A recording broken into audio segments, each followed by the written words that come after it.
Bonsoir ou rebonsoir, bienvenue dans votre 18h30. Est-ce le déclin annoncé des métropoles dans notre pays?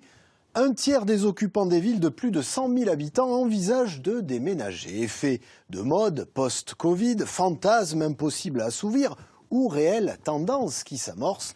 On va en débattre avec nos invités tranquillement installés comme chaque soir à nos tables bistrot. Bonsoir à vous. Un élu tout d'abord, Jean-Marc Wessous-Fort, bonsoir. Bonsoir. Vous êtes le maire socialiste de Cahors. Vous présidez également l'Association des maires de France. En Occitanie, face à vous, Pierre Albert, bonsoir, géographe et responsable de l'agence Citadia. Enfin, Dominique Valentin, bonsoir. Bonsoir. Vous êtes fondateur de Vivre au Vert. Alors, Vivre au Vert, c'est une plateforme d'information pour aider les citadins à mieux choisir leur futur lieu de vie. On va en parler. Alors, près de 9 Français sur 10 préfèrent vivre dans une ville de moins de 100 000 habitants plutôt que dans une capitale régionale. Alors messieurs, que vous inspire cette statistique? Vraie, fausse, en trompe-l'œil, Jean-Marc Wessous-Fort? Il y a d'abord une réalité. Nous, on l'a vu puisque les transactions immobilières, par exemple, ont augmenté de 16%. On voit aussi des retours des élus qui me disent aujourd'hui, on a des maisons qui ne se vendaient pas, qui se vendent à nouveau. Puis je crois que nos villes moyennes, nos territoires un peu moins denses retrouvent de l'attractivité quand dans le même temps, les métropoles ont l'air de souffrir. Moi je me souviens il y a quelques années, c'était Montpellier-la-Surdouée, Only-Lyon, Sceaux-Toulouse. Aujourd'hui c'est plutôt au Maillot ou aux Ozon-l'Aveyron, c'est autre chose. C'est autre chose. Le géographe là-dessus, Pierre Albert, vous la constatez cette tendance? Oui, tout à fait. En se promenant dans, comme on dit, un géographe, on découvre les territoires, donc on est souvent sur le terrain, on voit bien ce que dit Monsieur le maire, c'est qu'on a des campagnes qui se rouvrent, des maisons qui se rouvrent. Après, moi je suis aussi dans la nuance. On me voit très bien, il suffit de venir aujourd'hui circuler sur l'agglomération toulousaine. On a encore du télétravail qui est revenu à un niveau plus bas que l'été, c'est logique. On a des mobilités qui restent fortes, mais on a un sentiment, une volonté, une liberté, une envie d'aller voir ailleurs. Et puis il ne faut pas oublier qu'il y a un paramètre très fort, c'est le coût du foncier. Et qui est souvent un déterminant, se dire j'arrive plus à me loger dans mon coût, dans mon budget, et une volonté de se dire peut-être que je vais trouver mieux ailleurs. Et je pense que c'est quand même un déterminant très fort du choix de beaucoup de citadins métropolitains, avec le coût de l'immobilier qui devient juste fou. Oui. On va y revenir aussi là-dessus. Dominique Valentin, vous avez de plus en plus de sollicitations, vous, de personnes qui ont envie, j'allais dire, de quitter la métropole et d'aller prospecter ailleurs? Complètement, puisque ça a été évoqué, aujourd'hui on peut s'affranchir de son lieu de travail pour déterminer son lieu de vie. Et le fait d'avoir été autorisé à pratiquer le télétravail 1 jour, 2 jours, 3 jours par semaine a permis à un certain nombre de familles de se dire mais finalement c'est pas grave si 1 fois, 2 fois par semaine, je vais faire de la route, mais le reste du temps, je vais pouvoir travailler à la maison ou dans des lieux proches de la maison, mais pas faire de la route tous les jours. Et donc, ils se sont éloignés, pour aussi les raisons évoquées, d'un habitat beaucoup plus accessible. L'effet télétravail, vous le constatez, vous, ou pas? Oui, un petit peu. Il y a eu un effet Covid, c'est une évidence. Il y a eu une augmentation importante de la population au moment où il y a eu le confinement. Mais oui, on a de plus en plus de personnes qui choisissent de venir vivre à la campagne, télétravailler. Alors après, il faut relativiser, moi je suis assez d'accord.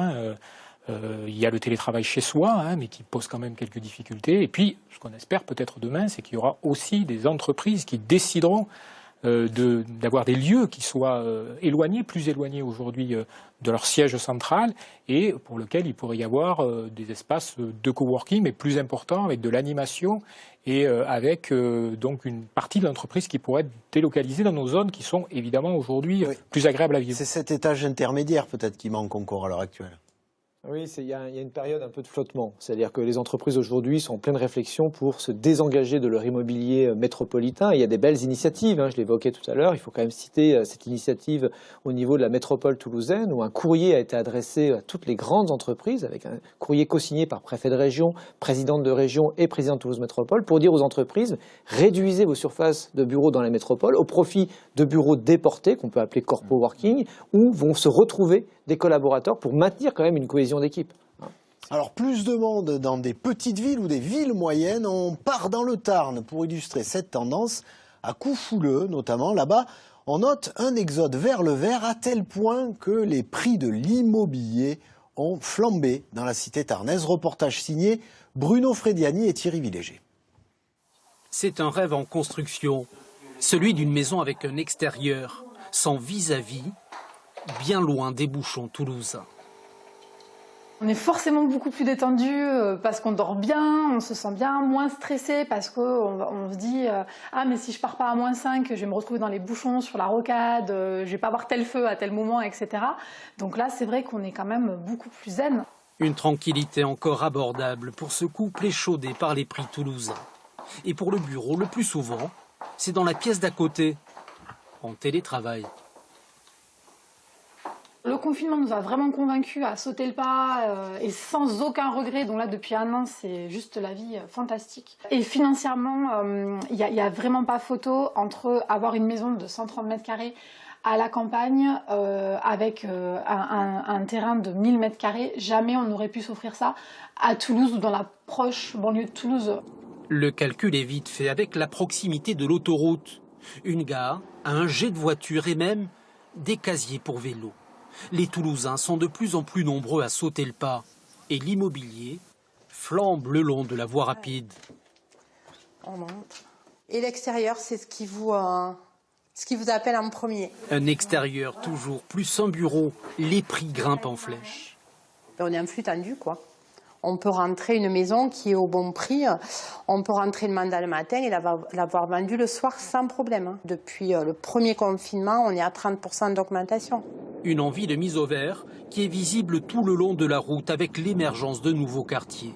Ces communes qui, il y a peu, étaient encore des villages, doivent aujourd'hui s'adapter. On veut qu'il y ait un développement harmonieux du territoire. Ça veut dire qu'il ne s'agit surtout pas que les communes les plus attractives, comme celles qui sont en bord d'autoroute, se développent de façon énorme. Mais par contre, on a une volonté de développement harmonieux. Ça veut dire que même les petites communes qui sont sur les environs, puissent se développer aussi. Et qu'ici, on limite plutôt fortement la constructibilité. Limiter les futures constructions sans freiner la dynamique, un difficile équilibre pour éviter de recréer des villes à la campagne. Oui, c'est aussi l'autre enjeu, finalement, Pierre-Albert, ne pas recréer des villes à la campagne. Tout à fait. Et moi, je pense que cet exemple, on est déjà quasiment dans la ville. Parce que, bon, certes, on regarde toujours par rapport où on vient. Alors, si on habitait au centre de Toulouse, on trouve que c'est la campagne. Mais quelqu'un qui était déjà dans la banlieue toulousaine, lui, va aller chercher du rural encore plus profond. Et moi, ça me fait penser aussi, ce reportage, aux questions de disparité territoriale. Ouais. On entend que c'est territoire couffleux. On a entendu quoi? Gare, autoroute, Internet, fibre, sans doute. Donc, la capacité. Mais quid de 20 km, on va vers, je suis Tarnais, on va vers Salvagnac, etc., on monte un peu sur la Grésigne, on n'aura pas tout à fait les mêmes réalités, donc on n'aura pas le même public. Donc il y a une vraie question de disparité. Et enfin, il se pose la question aussi, et là, ça a été évoqué dans le reportage, c'est la maîtrise de tout ça. C'est-à-dire qu'à un moment, si on ne fait pas attention, on va recréer à court terme les mêmes problèmes.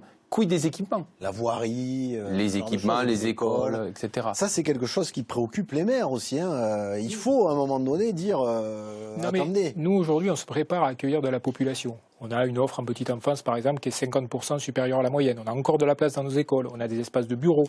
On a rénové 700 logements, il reste encore 1200 logements à rénover sur Cahors. Donc on peut accueillir de la population, mais c'est vrai, moi je rejoins le maire, il ne s'agit pas de faire les mêmes erreurs qui ont été faites dans les métropoles. Donc on va être vigilant. On a des études par quartier pour qu'il y ait une mixité dans les services, que ce soit les services de santé, les services culturels, les services au niveau de l'offre sportive. On veut aussi développer sur nos valeurs. Nous, on a beaucoup travaillé la centralité autour du cœur historique, on s'appuie sur le patrimoine dans notre stratégie de développement. Donc ces valeurs-là, cette authenticité, ces circuits courts, c'est quelque chose qu'on veut préserver. Il n'est pas question à un moment donné de refaire la métropole à la ville, surtout pas. Et donc il y a des outils qui existent aujourd'hui, qu'on prend en main, et c'est aux élus aussi de maîtriser leur développement. Alors j'ouvre une parenthèse, je vous ai vu tiquer Dominique Valentin quand la dame dans le reportage a dit le bureau c'est la pièce d'à côté. Oui, parce qu'on va avoir un mélange entre vie privée et vie professionnelle, on va créer un sentiment d'isolement. Et la question qui se pose, c'est est-ce que c'est à un salarié de prendre en charge le coût supplémentaire de cette pièce? Même si le prix moyen du mètre carré est peu élevé, c'est néanmoins 10-15 mètres carrés qu'il faut financer. Qui ont un coût, évidemment. Oui. Donc alors qu'il y a plein d'initiatives de ce qu'on appelle des tiers-lieux d'activité, des espaces coworking, pour recréer du lien, pour faire en sorte aussi que ces nouveaux arrivants s'intègrent davantage dans l'écosystème local, ce que j'appelle un peu les lavoirs numériques des temps modernes, des endroits où on vient faire une tâche à valeur ajoutée, mais en même temps, on crée du réseau. On n'est pas là aussi avec l'emploi finalement au cœur du problème. C'est-à-dire qu'on a effectivement un éparpillement qui commence à s'amorcer, mais encore faut-il avoir de l'emploi sur place. Alors tout à fait. Et en plus, la question, c'est la durabilité ou l'ampleur du phénomène à long terme. C'est-à-dire qu'il y a des emplois qui sont difficilement délocalisables. Alors, monsieur le maire a évoqué de dire à un moment, si on veut aller plus loin, c'est des entreprises entières qui vont se délocaliser. Avec une question qui a longtemps freiné, mais peut-être que le télétravail et les espaces de coworking vont permettre de répondre à cela, c'est le double emploi. C'est-à-dire que souvent en France, un cadre est marié avec un cadre, c'est un peu réducteur, mais c'est souvent le cas. Et on a besoin donc de 2 emplois qualifiés. Et la difficulté, c'est que si on fait un choix de vie, c'est souvent un qui va actuellement, ou jusqu'à maintenant, mettre un peu entre parenthèses sa carrière professionnelle pour l'autre. Et donc là, peut-être que la réponse coworking, télétravail, va permettre de jouer plus facilement cette carte, de se dire on se délocalise et on trouve 2 emplois qualifiés, tout le monde trouve une vie professionnelle épanouie aussi, parce que c'est important aussi dans ces choix de résidence. Ça a changé la donne à ce niveau-là, Jean-Marc Wessous-Fort, sur l'emploi? On l'espère en tout cas, ça a changé, c'est long, mais oui, je crois que de toute manière, les métropoles n'ont pas le choix, elles ne peuvent pas continuer à se développer de cette manière. Il y a, je crois, sur l'aire urbaine de Toulouse, 15 000 habitants chaque année, c'est presque la population de Cahors. Donc à un moment donné, il va falloir des choix forts, il faut qu'on travaille des accords de réciprocité entre la métropole et nos villes, pour qu'à un moment donné aussi, les élus de la métropole puissent dire, bon, il y a une partie de l'activité, on va encourager à ce qu'elles viennent aussi dans les villes moyennes. Nous, on est prêts à les accueillir. Et bien sûr que le service ne suffit pas, il faut aussi des emplois. Mais ce qui est sûr, c'est que dans les critères aujourd'hui qui sont les premiers recherchés pour changer de lieu de vie, c'est bien le rapport à la nature et c'est bien la tranquillité publique. Est-ce qu'il n'y a pas aussi des assignés à résidence du fait de leur travail? Ça, bien sûr. La personne qui a un emploi, mais c'est aussi très vrai dans le rural, et encore plus que dans l'urbain. C'est-à-dire que quand on est quelqu'un, un ouvrier un peu qualifié sur l'agglomération toulousaine, l'employeur va tâcher plutôt actuellement à le sécuriser par un niveau d'emploi assez important. Alors que dans le rural, s'il y a une usine, vous avez celle-là, vous n'en avez pas d'autre. Et là, c'est pour moi plus encore des cas de captifs. Alors une nouvelle fois, faire attention. On aime bien, et en géographie, on aime bien ça, de territorialiser, de segmenter, etc. Mais moi, je crois qu'il faut vraiment faire attention à ne pas opposer villes et campagnes, villes moyennes et petites villes. Tout ça sera un système. On est dans un moment où il y a des mobilités, les gens bougent beaucoup plus qu'avant. Ils vont sûrement, les jeunes d'aujourd'hui vont encore plus bouger que nos aïeuls et nous bougions. Et donc il faut voir aussi tout ça avec des parcours de vie. Moi, je pensais à des moments dans la métropole, on a fait son début dans la métropole, où on y reviendra plus tard aussi pour retrouver des services, etc.